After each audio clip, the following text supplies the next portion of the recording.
സൗകര്യങ്ങൾ മെച്ചപ്പെടുത്തുമെന്ന് അവകാശപ്പെടുമ്പോഴും പരിമിതികളുടെ നടുവിൽ സർക്കാർ ഓഫീസുകൾ. തിരുവനന്തപുരം നെയ്യാറ്റിൻകര വില്ലേജ് ഓഫീസിന്റെ പ്രവർത്തനം വർഷങ്ങളായി ഒറ്റമുറിയിൽ തന്നെയാണ്.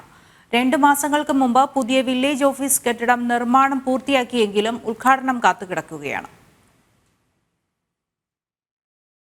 പുതിയ കെട്ടിടമുണ്ടായിട്ട് എന്ത് കാര്യമെന്ന ചോദ്യമാണ് നെയ്യാറ്റിൻകരയിലെ സാധാരണ ജനം സർക്കാരിനോട് ചോദിക്കുന്നത്. നെയ്യാറ്റിൻകര വില്ലേജ് ഓഫീസിന്റെ പ്രവർത്തനം നാളുകളായി ഒറ്റമുറിയിൽ തന്നെയാണ്. വർഷങ്ങൾക്ക് മുൻപ് നിർമ്മാണം ആരംഭിച്ച പുതിയ കെട്ടിടത്തിന്റെ ഉദ്ഘാടനം അനന്തമായി നീളുകയുമാണ്. പഴയ വില്ലേജ് ഓഫീസ് കെട്ടിടം പൊളിച്ചതോടെ താലൂക്ക് ഓഫീസിലെ ഇടുങ്ങിയ മുറിയിലാണ് താൽക്കാലിക സംവിധാനം. 2 മാസങ്ങൾക്ക് മുൻപ് പുതിയ വില്ലേജ് ഓഫീസ് കെട്ടിടം നിർമ്മാണം പൂർത്തിയാക്കി പെയിന്റിങ്ങും കഴിഞ്ഞു. എന്നാൽ ഇനിയും പുതിയ കെട്ടിടം തുറന്നു നൽകാത്തത് കാരണം ജീവനെ ഭയന്നാണ് ജീവനക്കാർ ഓരോ ദിവസവും ജോലി നോക്കുന്നത്. ഓടുകൾ പൊട്ടി കഴുക്കോലൊടിഞ്ഞ് നാശത്തിന്റെ വക്കിലായിരുന്നു പഴയ കെട്ടിടം. മഴ പെയ്താൽ ഫയലുകളും ഫർണിച്ചറുകളും നനയും. ജീവനക്കാർ കുടയും പിടിച്ചാണ് ഓഫീസിനുള്ളിൽ ഇരിക്കുന്നത്. ഇടയ്ക്കിടെ ഓടുകൾ താഴെ വീഴുന്നത് പതിവായി. 7 ജീവനക്കാർ ഈ ഓഫീസിൽ ജോലി നോക്കുന്നുണ്ട്. ഇടുങ്ങിയ വഴിയിലൂടെയാണ് നടന്ന് ഇപ്പോഴത്തെ കെട്ടിടത്തിൽ എത്തേണ്ടത്. ആവശ്യങ്ങൾക്കായി പൊതുജനങ്ങൾ എത്തിച്ചേരേണ്ടതും ഇതേ വഴിയിൽ.